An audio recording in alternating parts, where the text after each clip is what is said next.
নমস্কাৰ স্বামীসকল আপুনি অসম চৰকাৰৰ অধীনত যিকোনো বিভাগত কৰ্মৰত তৃতীয় বৰ্গ নাইবা চতুৰ্থ বৰ্গৰ কৰ্মচাৰী নহওক কিয় আপোনালোকৰ পদোন্নতিৰ লগতে আপোনালোকৰ জ্যেষ্ঠতা ভিত্তিক পদোন্নতি সম্পৰ্কে আনহাতে আপোনালোকৰ বদলি সম্পৰ্কীয় দুটা গুৰুত্বপূৰ্ণ খবৰ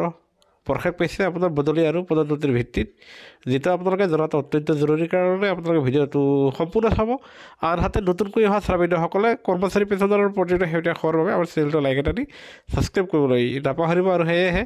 এয়া চাব এয়া আজিৰ কাকতত প্ৰকাশিত বিশেষ শেহতীয়া খবৰ য'ত লিখা আছে তৃতীয় আৰু চতুৰ্থ বৰ্গৰ কৰ্মচাৰীৰ পাৰস্পৰিক বদলিৰ SOP জাৰি আৰু য'ত নতুন কাৰ্যালয়ত দাবী কৰিব নোৱাৰিব জ্যেষ্ঠতা আৰু তাৎক্ষণিক পদোন্নতিৰ আৰু যাৰ ফলত এয়া চাব পাৰস্পৰিক বদলিৰ সুবিধা চাকৰি কালত দুবাৰহে গ্ৰহণ কৰিব পাৰিব কৰ্মচাৰীয়ে আৰু এই বদলিৰ নিৰ্দেশনা জাৰি কৰাৰ এসপ্তাহৰ ভিতৰত মুকলি কৰি দিব লাগিব কৰ্মচাৰীক আৰু যাৰ ফলত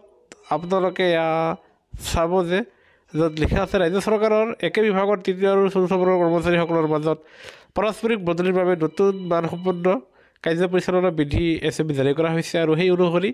এগৰাকী কৰ্মচাৰীয়ে সমগ্ৰ চাকৰিৰ কালছোৱাত পাৰস্পৰিক বদলিৰ বাবে কৰা অনুৰোধৰ সুবিধা মাত্ৰ দুবাৰহে গ্ৰহণ কৰিব পাৰিব তদুপৰি পাৰস্পৰিক বদলিৰ সুবিধা লাভ কৰাৰ ক্ষেত্ৰত কেইটামান চৰ্তাৱলী আৰোপ কৰা হৈছে আৰু য'ত আপোনাৰ উল্লেখ কৰা আছে যে দুয়োগৰাকী কৰ্মচাৰী কিছুমান নিৰ্দিষ্ট মাপকাঠি একে হ'ব লাগিব অৰ্থাৎ একে গ্ৰেড পে একে সেৱা বিধিৰ অধীনত আৰু দুয়োটা পদৰ প্ৰকৃতি তথা অৰ্হতা একে হ'লেহে পাৰস্পৰিক বদলিৰ বাবে তৃতীয় আৰু চতুৰ্থ বৰ্গৰ কৰ্মচাৰীসকলে সুবিধা লাভ কৰিব আৰু সমান্তৰালভাৱে পাৰস্পৰিক বদলিৰ নথিসমূহ হৈছে ছাৰ্ভিচ বুক ব্যক্তিগত ফাইল ACR ছুটিৰ ৰেকৰ্ড আৰু প্ৰয়োজন হ'ব পৰা আন যিকোনো তথ্য আনহাতে পাৰস্পৰিক বদলিৰ সুবিধা গ্ৰহণ কৰা কৰ্মচাৰীসকলে নতুন কাৰ্যালয়ত জ্যেষ্ঠতা বা তাৎক্ষণিক পদোন্নতিৰ বাবে দাবী জনাব নোৱাৰিব বুলিও SOPত উল্লেখ কৰা হৈছে যদি এটা কেডাৰৰ বাবে ৰাজ্যিক পৰ্যায়ৰ জ্যেষ্ঠতা উপলব্ধ নহয় তেতিয়াহ'লে পৰৱৰ্তী একেৰাহে থকা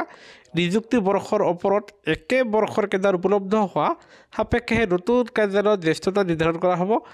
আৰু তদুপৰি পাৰস্পৰিক বদলিৰ সুবিধা লোৱা ব্যক্তিসকলে পূৰ্বৰ কৰ্মস্থানত পোৱা শেহতীয়া দৰমহাৰ সুবিধা লাভ কৰিব অৱশ্যে নতুন কৰ্মস্থানত তেওঁৰ পাৰস্পৰিক জ্যেষ্ঠতা সম্পৰ্কে এনে দৰমহা সুৰক্ষাৰ কোনো সম্পৰ্ক নাথাকিব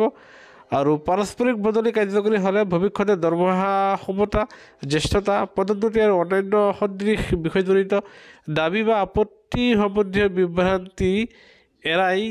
চলিবলৈ নতুনকৈ যোগদান কৰা কৰ্মচাৰীৰ নামসমূহ তেওঁলোকৰ